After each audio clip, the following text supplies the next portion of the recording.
excited, nodding off. Not for you, not yet. We're not hoping to move near that.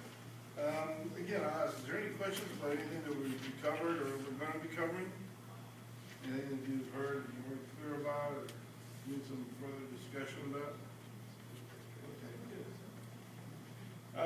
Tonight, what we're going to be covering is a little bit about one of the main terms in the grant application was sustainable. I think we all wondered or heard that word so many times, we're wondering what it means. The state adopted a few years ago two legislative acts. One was AB 32 and the SB 375. Both of these have to do with sustainable development. The idea is that growth should be able to, instead of be a drain on other areas or other parts of the city or other parts of the state, that these can then sustain themselves. They're able to have little or no impacts to the surrounding properties. So we have it so that we're trying to diminish the amount of traffic that we have when we drive up and down the hill. This plan is going to try to concentrate more growth for job opportunities up in this particular area along with housing opportunities, so that you'll have that opportunity to live and work and to recreate up in this particular area instead of having to drive up and down the hill every day.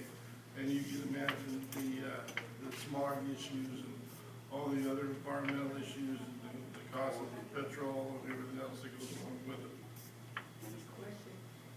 When you say that you have sustainable energy or network that you're going to bring jobs up there, what kind of jobs are you looking towards bringing up here? We're looking to bring in jobs that are manufacturing and warehouse related, as well as professional jobs, the whole gamut of opportunities that we can try to market through the development, economic development opportunities. We're going to try to match job skills with the opportunity with the people that are up here. We have a tremendous opportunity with the airport. There's going to be between 30 and 60,000 jobs that are projected for the airport related to the airport industry. So what we want to be able to do is at some point is to match those jobs with people who live here, create opportunities through education, the kind of vocational education through the junior colleges, professional job opportunities that can be a part of the airport, and all the ancillary types of uses that surround the airport that we can capture up in this particular area. And by doing that, then we want to try to capture the housing opportunities for these people so they can have that linkage between the two, so they're not driving someone else to be housed and coming back here to work or vice versa.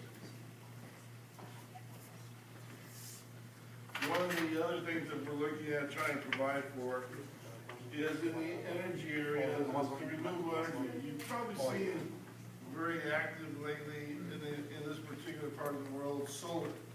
Solar energy is becoming very, very much a demanded item. We're trying to see how we can capture that solar farms and the opportunities that they have for this particular part of the region with the wind, all the types of things that we may take for granted to produce energy up here. We want to be able to try to capture that and keep it and sustain it into the community.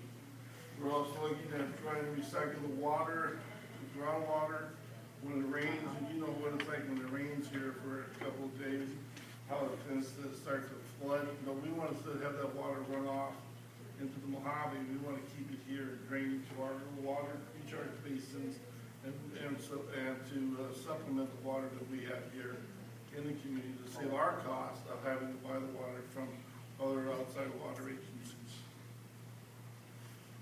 A couple of the slides you see up here are things that I think you've probably seen. They look more like this right now. These are royals and waterways and flood areas. We want to turn them into streams, and parks. Like you see the slide that's up to the above it, and where we can create an opportunity that you turn these into recharge basins. The water can be sustained into the community and create a park and a trail. I think it was mentioned the idea of having trails. We have numerous paths like this that run north, south, some east and west, and we also have these power line easements that we want to be able to take advantage of and use them for multi-purposes, other than just their purpose of easement with no multiple functions, but we want to create opportunities for them.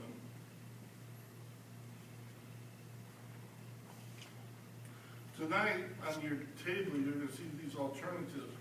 These alternatives tonight are going to look at different population projections. We're looking at ranges from 80,000 to 180,000. There's the type of infrastructure that has to be related to that. Are we going to be concentrating our development opportunities in certain areas to take advantage of the existing infrastructure, and also the links that we have to the airport that are good. It's going to be the biggest job generation for this region in this particular area. And it would be, I think, a crime, if you ask me, not to take advantage of that. And this whole basis of this grant is to show how we can do that. And I think it's going to be an exciting opportunity for us to do that. The other opportunity is how to preserve the desert, how not to use every square inch of it, how to use it for mitigation, for open space, and then something that can be protected for the generations to come. And also to promote community. I think one of the things that we said initially, we want to be better than Rancho or other Apple Valley or other communities. We want to have our own identity, and we want to be able to have people point to us as this is the place they would want to live. Now, it's like Apple Valley or it's like Rancho Cucamonga, it's Adelanto. We want to live in Adelanto because it has all these amenities, and it's just become a very progressive little place that we would want to raise our families.